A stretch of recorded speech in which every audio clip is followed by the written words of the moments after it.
Welcome, everyone, to our 7th virtual Friday morning business breakfast talk in our ongoing virtual series, Nexicom Presents Fourth Line Theatre at Home. These sessions provide an excellent opportunity to get to know local political and business leaders and the inner workings of their sectors.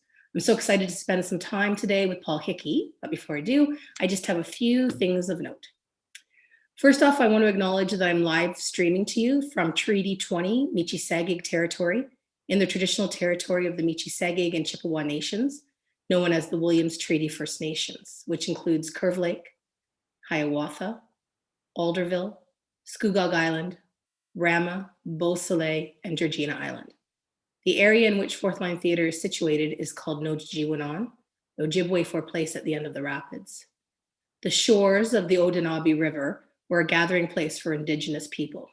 Odainabe or Otonabe means river that beats like a heart. We respect the treaties of peace and friendship and are thankful for the generosity of the Anishinaabeg people in sharing their land with us. We would like to pay respect to the elders, past and present. We would like to acknowledge that the Williams Treaty First Nations are stewards and caretakers of these lands and waters, and that they continue to maintain and carry out this responsibility for those here now and for future generations to come. Secondly, I want to acknowledge our amazing longtime sponsors of Fourth Line Theatre, Nexicom, for their continued support and innovative approach to sponsorship during these unprecedented times. I would also like to acknowledge Exit Realty LifeLock, our major sponsor. Thank you both. A couple of housekeeping notes. I just want to let you all know that your audio is muted. If you'd like to submit a question to Paul or me, we would be happy to answer your questions during the Q&A session at the end of the talk. To ask a question, simply click the Q&A button on the menu at the bottom of your Zoom window. You can type the question and then Lindy, our host, will collect them and give them to us during the Q&A. Also be aware that if you mistakenly exit the webinar or have any technical difficulties, you can simply re-enter by clicking on the Zoom link that we sent you. You can get back the same way you arrived. Be sure to follow our social media, eBlasts, and visit our website to register for our upcoming events. Next Thursday, I think it's in 2 Thursdays, on the 28th of April, I'll confirm that with Lindy. I'll be sitting down for a breakfast talk with Dr. Rosanna Salvatera, the Medical Officer of Health for Peterborough Public Health. You can also visit Fourth Line Theatre's YouTube channel to view all of our virtual events after the live presentation. And now, please join me in welcoming Paul Hickey. Good morning. Good morning, Kim. How are you? Oh, I'm okay. How are you doing? I'm good. Good. So where can I first start off by asking you where you are right now? I am in my office at 379 George Street. Very, very nice. Yeah. How long have you guys had that building? So we started here in 2005 as tenants, and we kind of gradually took over more and more of the building, and we ended up buying it about 8 or 9 years ago. Was it? It wasn't David Burke's building, was that? No, right beside David Burke's building. Yeah. Okay. Yeah, this is an old heritage building. It's called the Dixon Bradburn building. And it used to have, I can't remember which one. It used to have a big department store on the first floor back when I was a kid. But yeah, it's a beautiful building. Lots of brick and wood. So That was a big, big job, that reno. Like, you really made it look like a kind of, like, kept the heritage look, obviously, but it kind of does look like a hipster New York or Toronto ad agency, and in the best possible way. What was it like working on a heritage building to do that kind of a reno? Yeah, so Tim Rowett actually did a lot of the work, because we purchased the building from Tim. So he had done a lot of renovating before we even moved in. I guess we've kind of added a little bit of glass here and there and created some spaces that work for us. And we did a whole reno on the outside of the building, because it was actually 2 buildings at one time, but it had different colored bricks. So we had to fix that. But yeah, no, I don't know. From the street, I think it's one of the most beautiful buildings in downtown Peterborough. It's just, it's just great. So it's a good place for it's a good place for an ad agency, for sure. Good, that works out well. Are you Peterborough born and raised, Paul? Yes, my mother would say raised, definitely. Okay. Yeah, I grew up on the North End. I went to St. Paul's School. I went to St. Peter's High School, and moved away to go to Queen's University. Yeah. Oh, great. And so what's the family's connection to Peterborough, like, going back? Yeah, I've started to do some I found you reach a certain age and all of a sudden you become interested in your ancestors, right? For sure. It is a tipping point.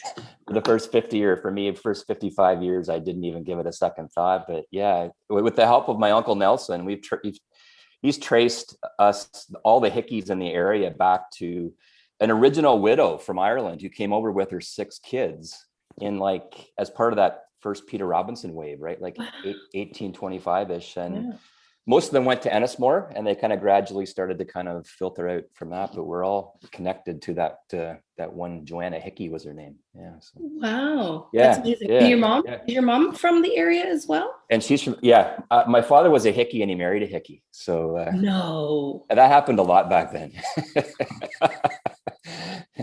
No, I'm serious. You do talk to people my parents' age, and it wasn't unusual for 2 brothers to marry 2 sisters. Obviously not related, of course. Yeah.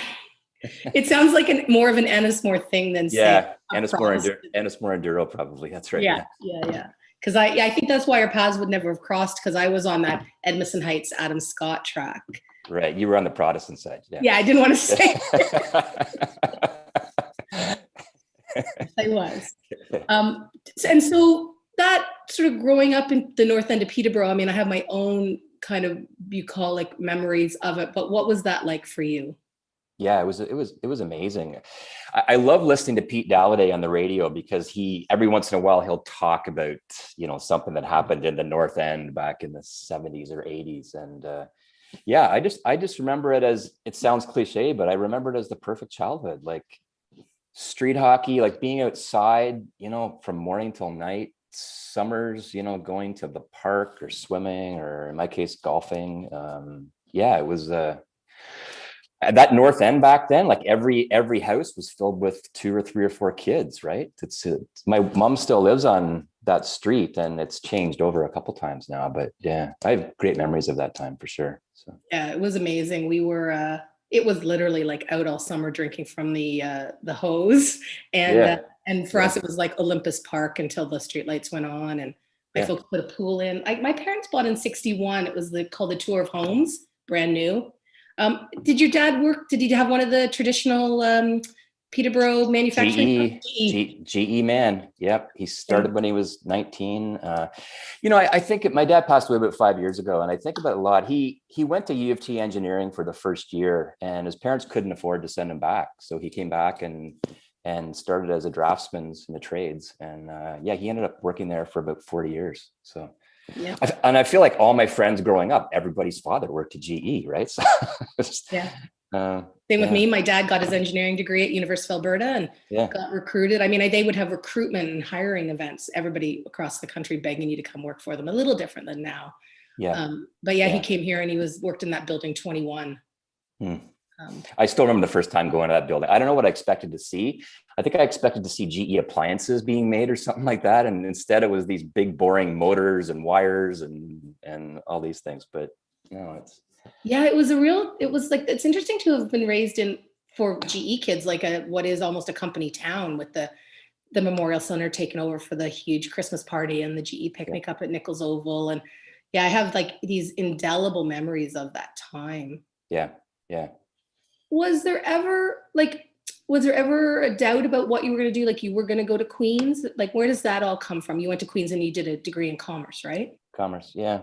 I think I knew pretty early on I wanted to do business.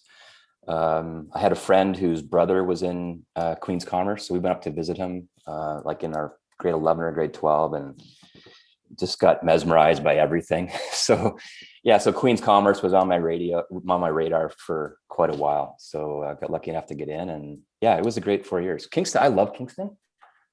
It's probably one of my favorite downtowns of any town this size, right? Next to this one, of course. Right. Yeah, it's a pretty great downtown. Were you what kind of a student were you in high school to be getting into Queen's? I was a bit of a keener. Yeah. Okay. Yeah, I was. One of the things I remember about our year at St. Peter's is it was just this great collection of people who like acted and played sports, but actually took academics really seriously. Like it was sometimes I think back to people who had a much I don't know, carefree time in high school. And it's not that it wasn't fun, but we worked hard, and I played hockey. I played rep hockey and high school hockey at the same time, so it was busy. But yeah, school was really important, and it was certainly drilled into me and my sister that we needed to get high marks for sure. So yeah. I didn't know anybody who wasn't working to get on to be an Ontario Scholar. Like, that's interesting. Like, everybody was working hard. I remember my one girlfriend was like at 79.8 and went back to all her teachers and kind of got that extra couple points to get her over the top. Negotiating skills are really important. Yeah. So now I'm interested in this whole hockey thing. I have lots of other questions about your sector, but you're a lifelong avid lover of hockey. Do you still play now?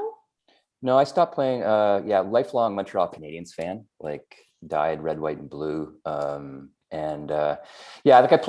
did the really hardcore hockey growing up, like the AAA team from like age 7 to it was about the second year of high school. I decided I wasn't going anywhere from a hockey point of view. I had a couple friends who did make it to the NHL, but they were just so much better than I was. So I played high school hockey. And then when we moved back to Millbrook about 25 years ago, I did start to play old timers hockey again with a bunch of guys from Millbrook. But I gave it up 7 or 8 years ago. I just got tired of driving to Duro at 11 o'clock at night,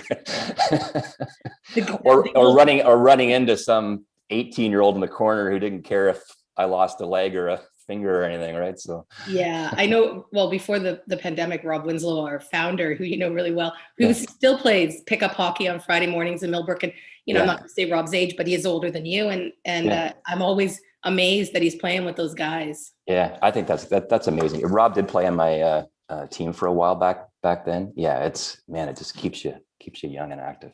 Was there a moment where you is that the Peterborough boy Canadian dream? Like, did you want to be in the NHL? No, not really. It was definitely the dream of a couple people like on my team growing up. It was just this, and it was really interesting to see.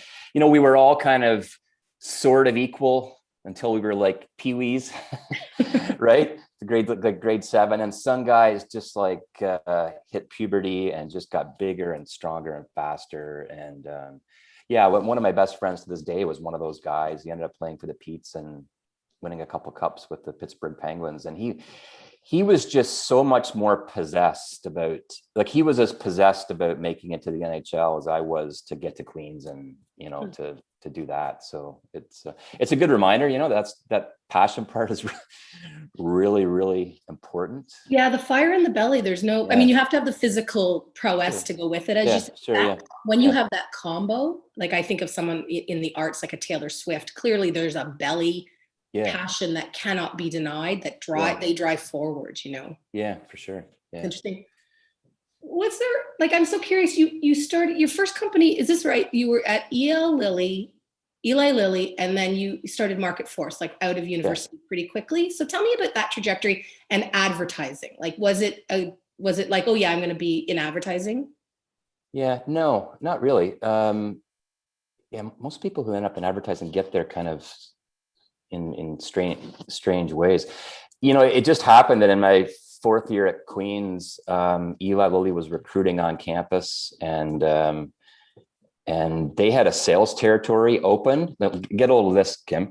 The territory was Southern Alberta and the Rocky Mountains. So, and it was a medicine sales territory, right? They're a large pharmaceutical company. And that's how I that was how I dipped my toes in the whole world of, medicines and advertising. So I don't think I'd ever been west of Ontario before. And my first job was, I just felt like this cowboy out there.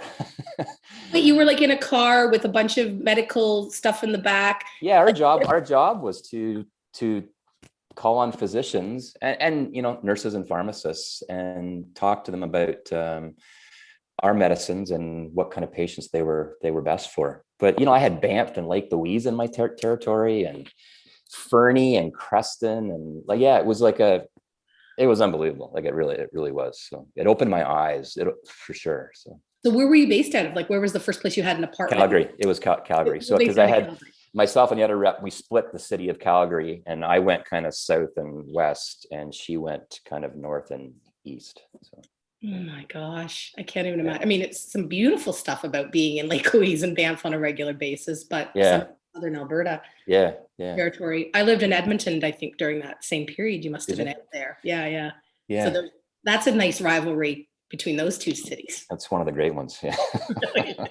For sure. So you could have been a salesperson. I mean, I know that part of what you do is sales, but you could have been doing that kind of work. Yeah, well, it was a tough job market at the time. Obviously, the perfect job for me would have been to go right into brand management and marketing.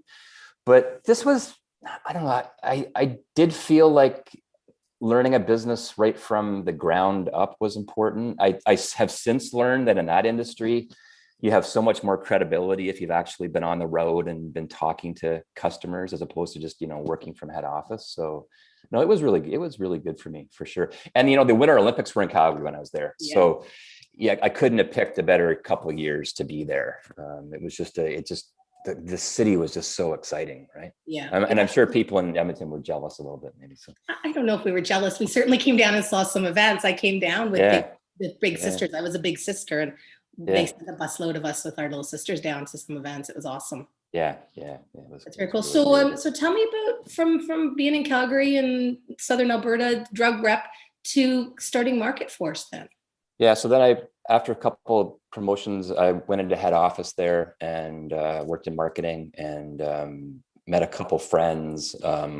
We didn't like our ad agencies that we were told to work with. We thought we could do it better, so we quit. And people, our parents thought we were nuts, right? Because our parents grew up in an era where if you got a job with a big Fortune 500 company, you took it and you stayed to get your golden watch, after you've been there for some. And so, but we just thought we could do it better, and we didn't.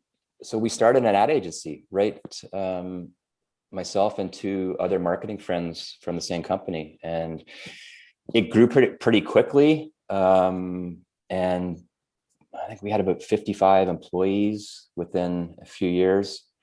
And we ended up selling it to one of the big agency holding companies. And this one was based in the UK. But, this is Young and Rubicam. yeah, well, it was, WPP was the company, and we got folded into Young and Rubicam. Yeah. Yeah. Okay, I just love that there's this way that you have of kind of just glossing over it. Like you just jump from like, yeah, I was this drug rep, and then I had a company of 55 people. But like, how do you guys do that? Was Market Force based in Cambridge? Did I read that, or is that not true? Yeah, it was. Well, we had an office the main office was in Cambridge. We had an office in Montreal eventually too, because we had some clients there. Yeah, my partner at the time, he was based in London because his wife was doing a residency in orthopedic surgery. I was living, Chris, my wife and I were living north of Newmarket because that was her first teaching job up there. So Mike said it was halfway. It was definitely not halfway, but he rented an office, just one of those kind of like small things in an industrial mall because we just needed an address, and it just kind of took off from there. You're right, it just didn't take off, but pretty quickly we were just adding people, and it didn't make sense to kind of look for a different location. But all of our clients were in Toronto and Montreal at the time. So it's you, and it's Mike Kirkley, and it's Greg Kochuk. Is that? Yeah, that's right. Yeah. Yeah. And I'm just curious, like, so were you guys even 30? Were you when you started? It was 92, 64, 20, 28, 27, 28-ish. Yeah. So did you leave Eli Lilly? Like, did you take them with you, or like how, like, did you say, look, we're going to leave, come be our client? Like, how did it all work? Or did you go with clients, I guess is my question. Yeah, we didn't, we left there. We didn't have any of them as clients. So we ended up going back after a bit of a washout period, I think. No, I have nothing but great things to say about that company. It was great for me, but and Greg had some connections at Bayer, the large ag and pharmaceutical company. So that they ended up being our first client, and it really did kind of poof from there. That whole world, at least back then, was based on new business pitches, right? Like when you watch Mad Men, like parts of it are true, and that part of it is true. You go away and think about a client's problem and you come back and pitch against 3 other agencies, and it's like winner take all, right? So we had a couple of big wins early on that allowed us to scale up pretty quickly. So. And it was always going to be pharmaceuticals? Well, that was just the way, that was our area of expertise. It isn't unusual for agencies to specialize in certain areas. It just made a lot of business sense to us. We understood it. We saw like when you are starting a business, you do think about things like, okay, so can your clients pay your bills? Do they have budgets? And certainly the large drug companies are well resourced that way. So they were the perfect client to build a business around, because they paid their bills in 15 days. And, it was, stuff was just unheard of. Right. So. And what do you think the 3 of you in those early days when you created Market Force, what did the 3 of you each bring to it that made it, at one point it was the most successful small ad agency in the country? Well, certainly in the healthcare area it was, yeah. For sure. Yeah. We each kind of carved out our own roles. We were each good at different things. And it's like the fire in the belly thing, right? Like we definitely had fire in the belly. We were trying to build something that we could probably eventually sell, because that's what you did back then, right? So that was on your mind. So selling would have been on your mind. It would, yeah, definitely. Yeah. Again, we're going back to the 90s, and that's when all of the big agency holding companies were, the only way they could grow and become more profitable was to buy smaller, really successful agencies and just kind of absorb them.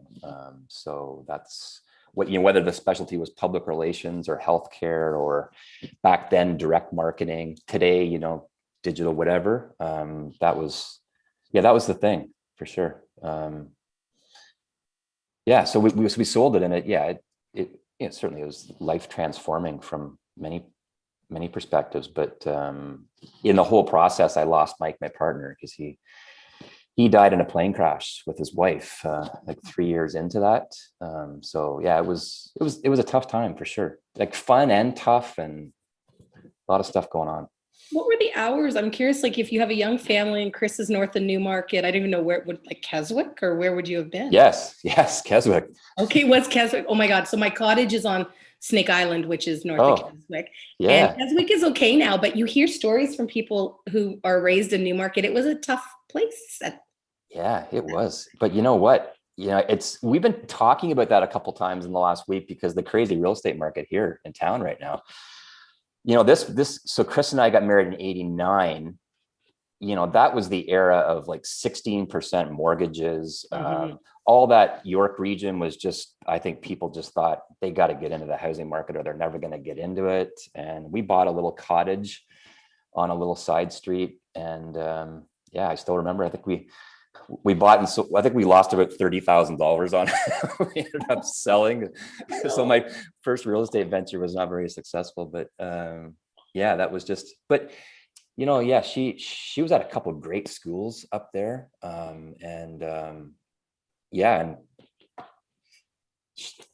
We joke about it now, but she was pregnant with our first daughter when I decided to quit Eli Lilly with my 2 partners and start a business. So, and Mike's wife was in residency, and she's not making a lot of money, and it was a crazy time for sure. So what were the hours like to build something like that? What were your the face on you? Well, yeah, it was just nonstop. And you couldn't work remotely, so you were driving to Cambridge and then working obscene hours kind of thing?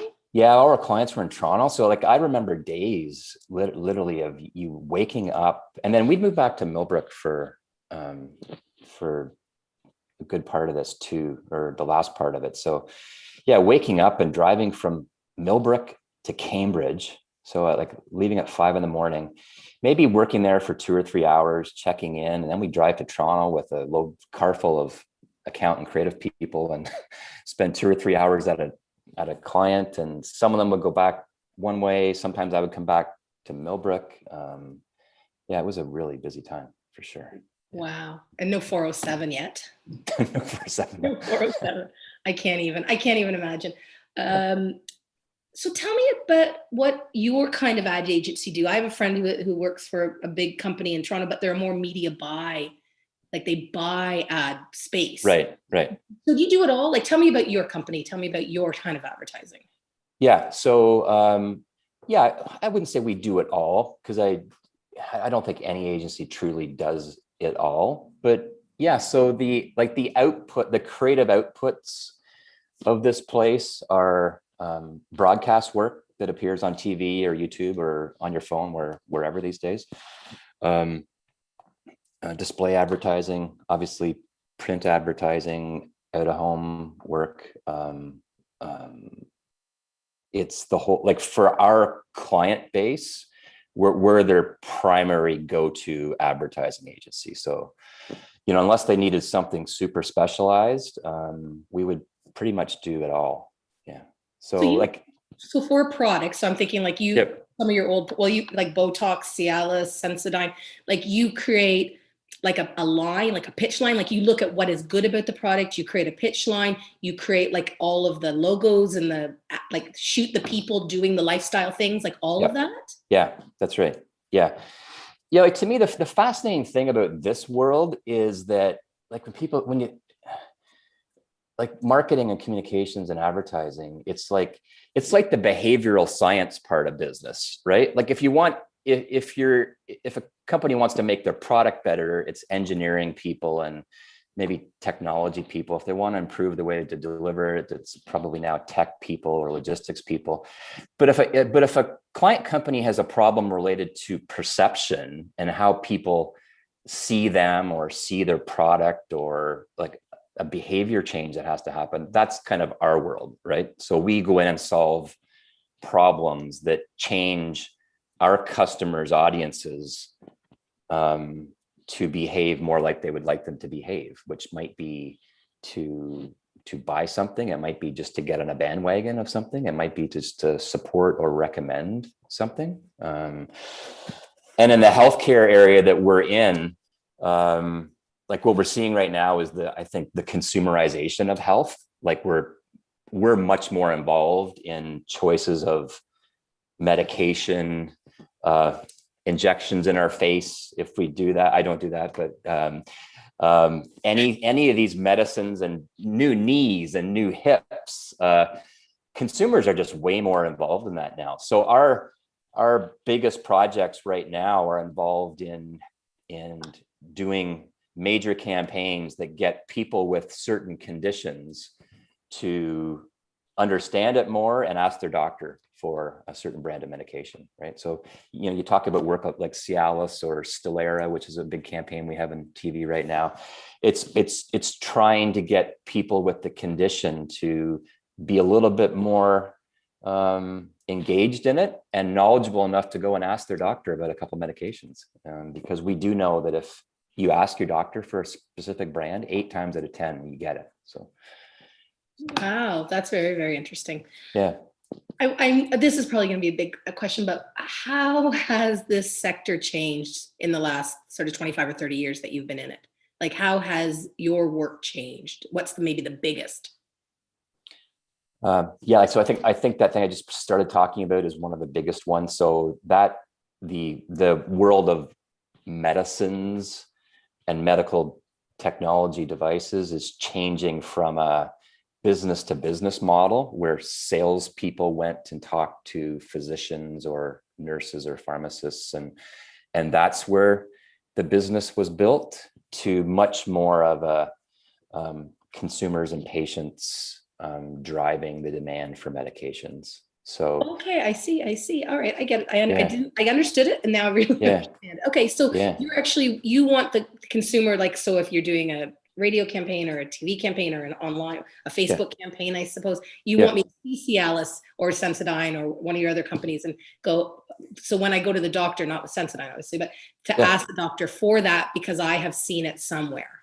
Exactly. Yeah. And Whereas, if you've seen it somewhere, and when you think about it from a physician point of view too, this is where it starts to make sense. Like, 8 out of 10 people kind of get what they ask for, as long as the doctor believes it's safe and appropriate.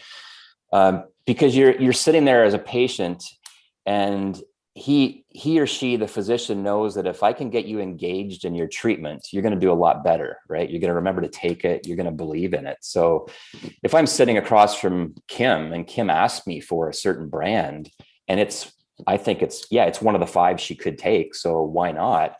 I know she's going to walk away happier. She's going to feel better. There might be a little bit of placebo effect happening too, right?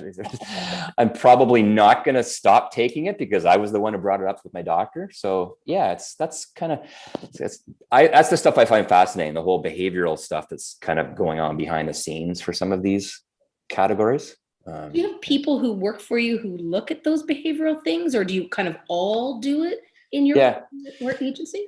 Yeah, we do have a couple of people who that's their job. And our clients do a lot of market research too. So they provide us with a lot of insights, or they provide us with information. It's kind of our job to kind of mine it for the right kind of insight that you can build a campaign around. And are you a creative guy? Like, are you one of the creative people? No, like I'm a writer, but I came up the path of like on the account side, so on the business side. So my early work for my first agency was, very face-to-face with clients, trying to figure out what they wanted, and then coming back and briefing creative people on the work that has to be done. So, are there people who sort of lay on red leather couches and throw a ball in the air and catch it, and you like that's their? Is that no, like the thinking about a campaign idea, or is that? Yeah, I think that's probably romanticized a little bit, but yeah, it's we're paying people to think and come up with ideas, that's why we talk a lot in the pandemic about our workspaces and what work's going to look like in the future, right? And I think the agency world was already kind of far ahead of a lot of workspaces because we already understood the value of sitting down and being on a couch talking to people, and having offices that were a little bit more trying to inspire you as well, not just make you feel like you were, in communist Russia behind a desk. You know what I mean? Like, so like I think, and the creative side of our business, the people who are the art directors and the writers, it's the toughest job in the world because they're putting their thoughts and feelings on paper or on screen and kind of putting them out there for clients to criticize and and for the world to see. So it really is kind of the commercial version of art, right? Like that's what it is. So. 100%. And it's that blank screen, blank page moment where you have to put something down. Yeah. I think it's similar to directing, for me, a world premiere. It's like there's no roadmap. Yeah. For what you're going to do, right? Absolutely. Yeah. It just starts with words on a page. You're right. Like it's probably the same way a play starts, right? Words on a page. Yeah. Yeah. Sure. Yeah. When you guys sold Market Force, one would assume based on a little bit of research I did, like you could have been a late 30s retired guy. Is that that could have happened? Yeah. I did. I retired for 14 months.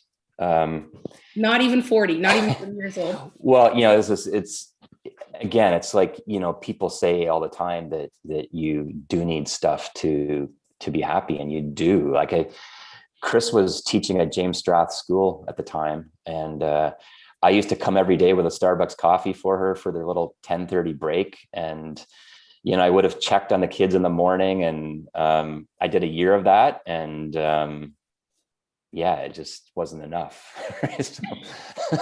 A big surprise, right? But what was that decompression like? Like you sell, and then I know you have this terrible tragedy with losing your partner, and you guys are in Millbrook, and you have small kids, and you're retired. But what was it like to slow down?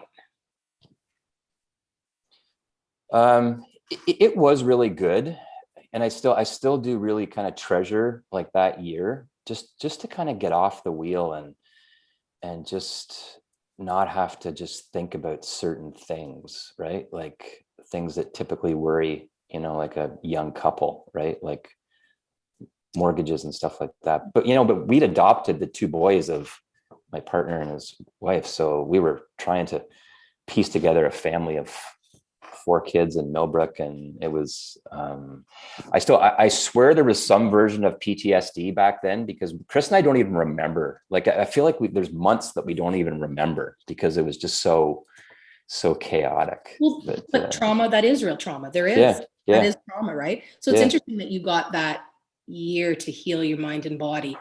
But then, given who you are and the fast pace and the desire to make a difference and achieve, I'm so curious, like, how did brand, I know Outpost 379 is what you call it now, and I want to talk about that rebranding, but you decided to create something. Yeah. Chris White was a friend of mine. And he had a small design shop with a partner just kind of a block north of here. And we got to talking, and we talked about, could we build an agency here in Peterborough? Because most people didn't really think, because most people think that to do that, you need a client base like around here, right? And there's probably not big enough budgets around here to do that. So then, I started talking about my background in healthcare, and we thought, I thought I could get most of my old clients back, honestly, because I had a 1-year non-compete, right? Which was not very much at all. So that's what ended up happening. We got most of my clients back, and that became the agency, right? So it was a good base. So it's, and you need that. Like that's how agencies get built, right? 1 or 2 solid clients that allow you to staff up and get the people that you need, and you just kind of keep going from there. So. And so did you go back? I mean, now you're living in Millbrook, and you only drive to Peterborough, but I assume you're still driving to Toronto, Montreal. Yep, for sure. So did it ratchet back up to the same sort of mid-90s pace? No, it was definitely busy, but it definitely had a different tone to it. I think part of it is just being here. This area just makes me feel relaxed. So, and Chris is from the area too. And the best thing in the world we ever did was move back to Millbrook, because it allowed our kids to really get to know their grandparents. So like our kids grew up knowing both sets of grandparents like they were best friends, right? So that was huge. And Millbrook, as you guys is an amazing place. Like it's just this, it's a perfect place to raise a family. So it was a really amazing time for sure. But it was definitely, I didn't want it to be a repeat of the first agency. I think right from day one, selling it was not on my mind. It's just about, maybe trying to be a little bit better in certain areas, a little bit more, or a lot more people focused, a lot more involved in a community. It's funny because most ad agencies, because most of them are in big cities, most of them don't become super connected to the community. Right. Right. If you talk about your friend, if he or she works in a big shop downtown Toronto, when the bell rings, they go home to Leaside or wherever. The agency doesn't really feel like it's part of the community. But here, that's one of the best places. That's one of the best parts about this, is just being able to do like pro bono work for places that we know and love, and just not commuting to work. Like, look, we have people who live on the lake and drive 15 minutes to work, right? So it's very sweet that way, for sure. Yeah, I was so interested in, well, first of all, there's 2 things. One is that I'm curious where your community mindedness comes from, because you're a super community minded person. I think you took your first coffee with Rob probably in like 2003 or 4, and were so supportive of Fourth Line. You were on the board for a long time, but I know that that's just the beginning of how community minded you are. Where does that come from?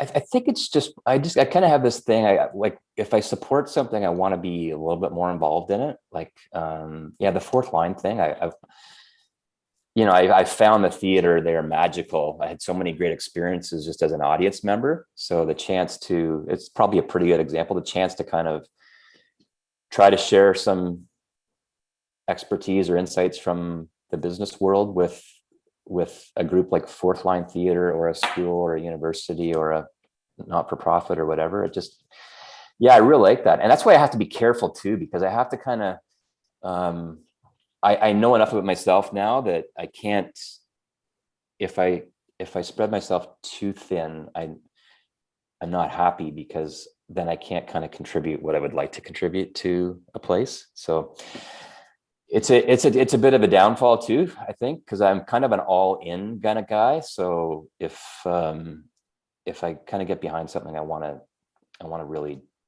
do it well. And but the community, I don't know, to me, it's just like wanting to just see everybody else thrive, right? Like I'm so sad right now with the businesses downtown that I'm not sad. I think some of them are doing amazing things, but it's just sad to see so much work potentially have to stop just because of, this. I think it's gut wrenching, but I was curious this morning, sort of doing my last bit of prep, like you seem like, and I'm not saying that you say yes to everything, but it seemed like you probably said yes to a lot and then dived right in. And I wondered if you say no more judiciously now to find a work-life balance to some things. Yeah. I'm not so much worried about work-life balance right now, just because, our daughters are fully launched, and Chris is retired, but she's teaching at Trent now. So she's doing exactly what she should be doing. She's teaching teachers how to teach. Right. Yeah, I think I'm actually looking for my next kind of non-work related thing right now. I don't know what it will be. I like to kind of get it into the ether. You put it into the ether right now. That's amazing. Yeah. So, branding is such a big thing in everybody. Like Fourth Line, somebody once said to us, should we look at changing our logo? And I was like, oh my gosh, we have so few places that anyone even sees us because we have so little money for marketing. Why would we do that? It's the one thing we have. Would you A, agree with that? And then B, would you tell me then why you changed the name of Brand Health to Outpost 379? Yeah.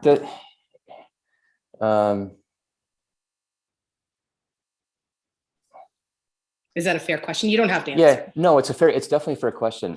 Yeah, the whole logo thing. Yeah, I think, I don't know, I guess we'll have a whole point of view on that. It worries me sometimes when smaller businesses think that like marketing and advertising is about your logo, and that a brand is about like the actual logo, right? Because it's about the feeling and the perception of the place, right? And that's why a lot of really great businesses don't have good logos, because it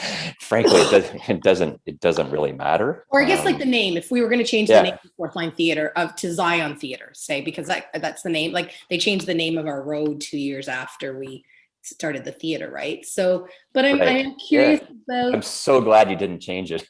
I know. But you did. That's a really big thing. Everybody, your clients, the world knows you as Brand Health, and then you made this decision to change to Outpost 379. Yes, but I think it was done for the right reasons. It wasn't done because we wanted a new logo, or even it didn't start with wanting a new name. We were, we've been in business here for 15 years. We had a completely different cast of characters in here with completely different skills. Earlier on, I would say we were more a collection of people from the area. I think since then, we have become an agency full of people who worked in agencies all over the world.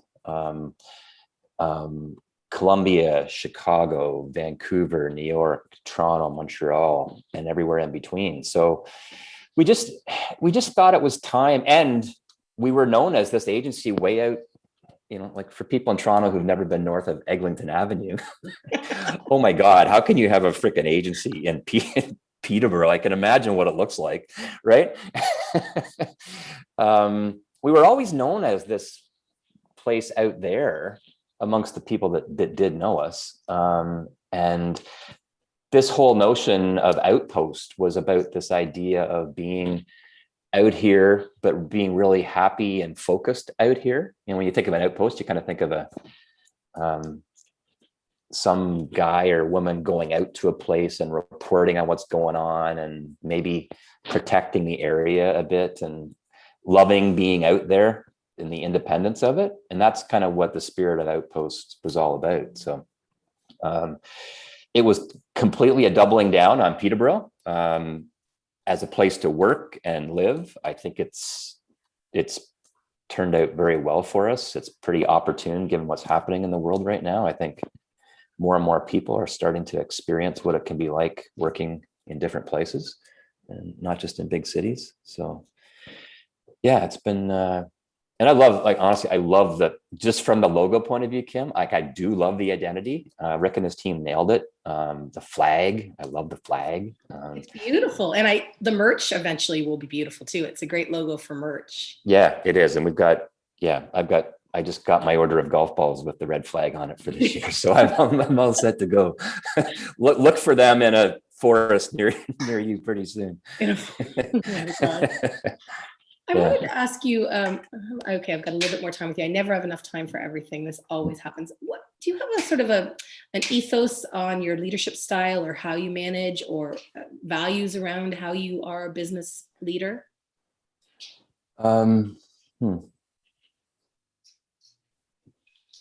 Well, I think I'm definitely more on the quiet side. I wouldn't say I'm an extroverted leader. I think I'm the kind of person that you probably know when I'm disappointed. And it's probably not because I'm yelling, right? I'm probably a little bit quieter. And I really do believe in giving people lots of leash. We consistently here, when we survey our staff, we rank highly in autonomy and giving people the power to do their own thing and figure out a way to do it. And so I do believe that's more my style than trying to micromanage people. But yeah, and I think the humanity, I think if I've tried to do one thing here that I think didn't exist as well in my first agency, it was just recognizing the humanity of everybody and that they have other lives outside of here and work-life balance and all those things that now everybody's talking about. But I think that's always been really important to Brand Health and now Outpost. Yeah. So do you remember a time last year, or I guess early in the year, where you heard about, I guess it was called coronavirus then, COVID, and you were like, oh, this is gonna be bad? Like, do you have a moment that, like the 9/11, like where you were when you were like, oh yeah, this might not be good? Yeah, I think, we work in the area of health quite a bit, right? So we have we do tend to hear about things. So I was aware of it. I just know now, talking to friends and colleagues, that I was personally aware of it earlier, just because comes across the wire and those kind of things, right? And the infectious disease community was pretty worried about it. But for the most part, I just remember that March 13th, the Friday, when we sent everybody home. That was kind of my earliest memory of the seriousness of it, but certainly not thinking it was going to last. Going to last us long. Yeah. And how has it changed your business, your sector? Has it? Yeah, well, it's I will say we are launching for a client Canada's first coronavirus vaccine in the fall. So one of our clients is just entering phase 3 clinical trials right now. So that's really exciting for us, being involved kind of, within what we do in the introduction and preparation for a COVID-19 vaccine. So and we've actually already launched for another client who was the first treatment. It was the medication that was used back in the early days when people were talking about being in the ICU and having to get a medication. Then it helped some people. So we were involved in that as well. So we're pretty connected to kind of the commercial area of vaccines. But I think we had the same first couple months where we were worried. Our clients were all setting up their home offices, so they weren't very active. And in our world, if our clients aren't spending money and thinking about the next campaign, then we're not very active. So we had a couple really slow months for sure. But it did pick up, and we ended up having a pretty solid year. I think, it's caused me to think about our client list. I'm not sure I'd ever thought about it this way before, but it's pretty solid group of companies that aren't going away in a pandemic. They're still arguably as busy as they've ever been. So, and I think that applies to certainly things a lot more than health. I think we're seeing it with food companies right now, Canadian Tire, like record earnings, right? Like those kind of things. But sure. And what about at the office? Because it's such a collaborative work environment. Someone has an idea and then they walk into someone else's area and there's like, well, I got this idea, and then that person builds on that. And that just can't, to my way of thinking, it's the same in theater. It can't happen on Zoom in these, necessary home-based work situations. How have you found that? Yeah, no, I think that's a really good point. It's tough. And we spoke to our whole team before Christmas and just kind of told them how we saw the future here. We're kind of lucky in that we don't have to. We're not like a lot of Toronto agencies that have to kind of maybe think about if they want the rent in that big tower or not. We own this building, so it's not going away. So we started to kind of think about what's work going to be like when we can get back to more normal. And we've just called it working from anywhere it makes sense. So we're going to be a place where people spend a couple days a week, 3 half days a week. Some people will spend, like, I just love coming here, so I'll be here probably every day. But the worst part of it right now is people aren't even getting to experience that, right? Because we've talked about, it's great. We've become so much more aware of the fact that we can do certain types of work anywhere, and that I work best at home when I'm doing this. But people aren't even experiencing that right now, right? They're experiencing work from frickin' home in your pajamas because you can't go anywhere else, right? With your kids nipping at your heels. And I don't think anybody wants to work that way forever. I think the limbo of this situation we're in is testing the human brain capability to live. Yeah. Because I think, and I mean, as a theater person, I like the beginning, middle, and end. Like I always have beginning, middles, and ends. Yeah. And also, I'm almost 30 years at Fourth Line. So there's a life cycle. Like before the pandemic, on any week of a year, I could tell you what I would be doing for decades. Right. Yeah. The business has a life cycle. So now that there's no life cycle, it's like, it's hard, right? Yeah, no, it's really hard. And I'm convinced, because I see, since the pandemic started, we instituted 2 days a week for 20 minutes. We have an all staff Zoom just to kind of keep in touch with everybody. And you see it on their faces. And I know for a fact that they are working harder. They are more tired than they've ever been. But the volume of work is the same or even a little less. So I'm convinced for places like us, we're going to have more people to do the same work, because I just don't think people can keep it up.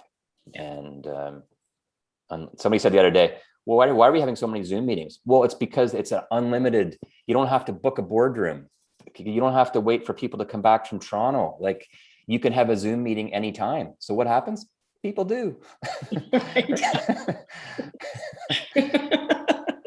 I know, and we were already having too many meetings. Yeah, no, I know. So yeah, we got to figure that out, because to me, it's like anything. The real work happens in the margin spaces, right? It happens on the stairways. It happens going out to lunch. Over the sandwich tray, getting the coffee at the sideboard, Yeah, and for our people in the car driving to Toronto to see a client, right? Like, I think they miss that part of it, right? Just knowing that, I've been here in Peterborough all week and blah, blah, blah, blah, blah. Tomorrow I'm going to a client. We're going to go to Yorkville for lunch. We're going to drive back. We're going to chat. That's not there right now. I know. Right? I know. My husband, Jason, works in IT, and his office is in downtown Toronto. And so, of course, we moved to Peterborough. He's now here. There's been many good things about this, because he's going to be commuting, and that's not going to happen. But he went into the office the other day. There was just the receptionist there. It was the second time in a year he's been in the office. But he was able to, Toronto was still open then. Things had started to reopen. So he was able to go shopping and stores that he wanted to go to. It's like, yeah, all that, missing all of that. Missing all, I know. I I wanted to got, ask you, yeah. I don't have a lot more time with you, but I wanted to ask you a couple more things. One is, if you were to talk to 13-year-old Paul Hickey and say, so when you're in your mid 50s, you're going to be in Peterborough, back in Peterborough, running an ad agency, would he go, oh, okay, that makes sense to me? No, I definitely wouldn't have thought I'd be back here. You grow up in a place like this, as great as it was in the 70s, and then in Northcrest Ward, Kim, it was, you were also dying to get out too, right? So going to Kingston for 4 years, then going out west, I probably would have thought I would have ended up in a big city. Advertising would not have been on my radar at all. So yeah, I would say total surprise at that part of it.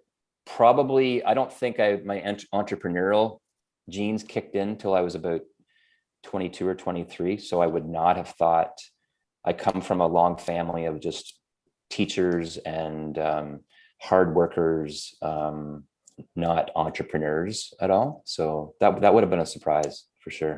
Yeah, I bet, because if you like that institutional idea, like I work really well in the institutional world of fourth line. I am not particularly entrepreneurial, so I am really interested in people who can just forge on their own. Yeah. And once you're bitten by it, you can't. Like, I could never have a boss. That'll be my definition of hell, I think, if I ever had to answer. I maybe couldn't have a boss. You kind of have a boss with the board, of course, but yeah. I do like being the decision maker. Yeah. Is there anything still that you haven't done that you want to do professionally? Professionally, you're always kind of in search of that next big campaign. I think a couple more of those, the kind of work that people talk about, when you're just talking to them, it's always a source of pride when you can say that, yeah, that spot you saw in the Super Bowl, that was actually us. But I don't know.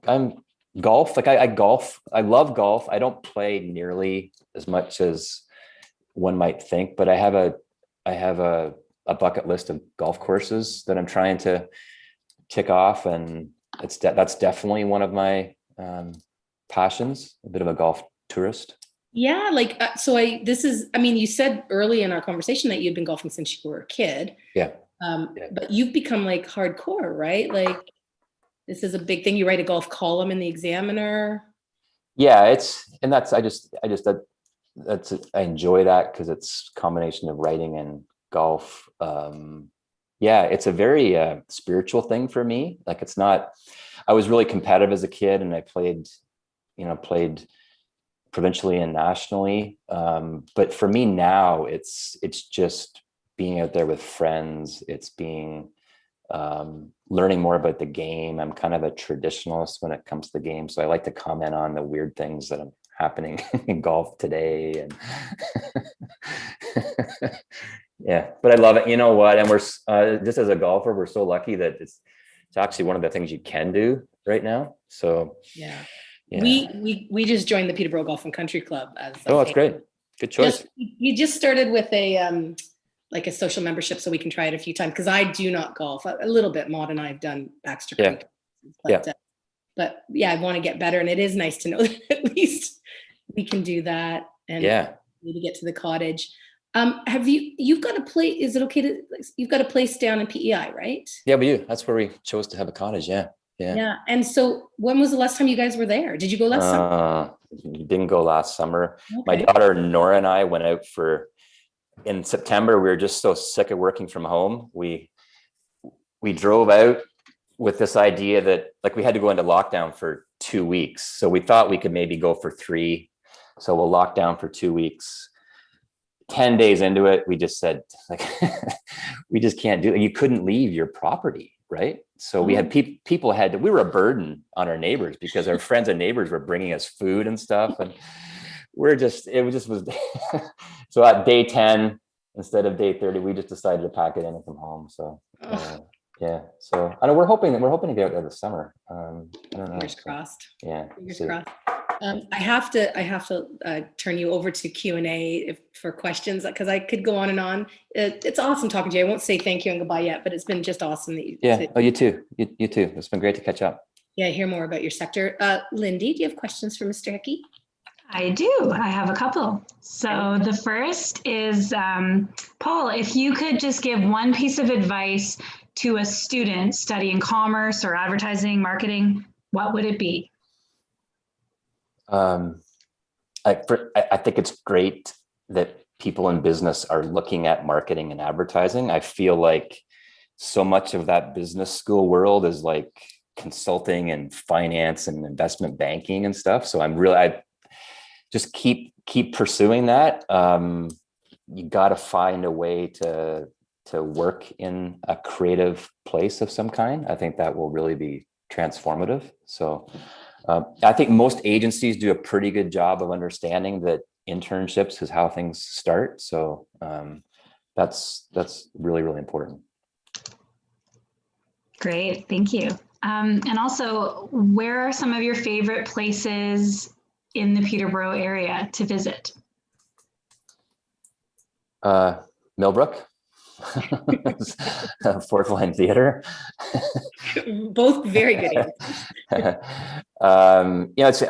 I'm a stand-up paddleboarder. I used to just do it in PEI, but so now last summer was great because it allowed me to kind of explore the Tommy River and Trent Canal kind of from Lakefield down to here. So you can probably find me there quite a bit. I run a couple half marathons a year. So I'm training kind of all the time for that. I'm not fast at all, but I love running. So any kind of back road, any trail, you'll probably find me there, or on a golf course. Like I think. How are your hips and knees? Because I've been running like mad in the pandemic and I killed my one hip. So I'm just curious, how's your body? Yeah, so far so good. But yeah, no, I know it's definitely an issue, and a lot of friends have kind of gone over to the bike from running. But okay, other ones, Lindy? Yes, just one last question, and you may have kind of answered this already, but aside from your work and your passion for all things advertising,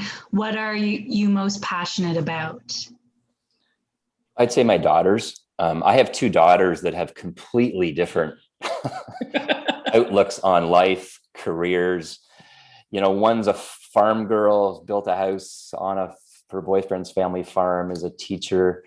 The other one is more probably like me. She's in public relations in Toronto. So I just love thinking about their career decisions and their life decisions. And that's a really exciting, people don't talk a lot about that, but that's a really exciting part about having like kids in the 25 to 30 age group, is just watching and kind of interjecting occasionally, just in terms of things that you think might make their next few years a little bit smoother. So well, here's a curious thing, because I have a 15-year-old now, so mine is younger. How mindfully do you sit down with them around career path stuff when they're in their 20s, or life path stuff, or like, how do you do it? For me, sitting people down never works. To me, it's more about having the conversations just as part of regular conversations. So yeah, I love doing that. I don't want my daughters to hear that, because then they're going to think I have some strategy behind it or not. But we won't let them listen to this. No, but that's don't let them listen to this. That's one of the greatest parts about being a parent, is just trying to just kind of nudge them certain ways, making sure they're experiencing the right things. Yeah. I find the car, like those car drive, because Maud goes to Lakefield, and so I drive up there at least once a day. And those drives there back, and the same thing when we were in Toronto, when I would drive her to school, because she didn't go to the local community school. So those drives to and from school, which I did primarily, all of those were those times to drop those little nuggets or those things. Yeah, or just listen, right? Just for sure. Yeah. Lindy, do you have more? No, that's it for me. I wanted to ask you, before I let you go, I'm seeing half of something that behind you. Out here, you think, what is that? More clearly. More clearly.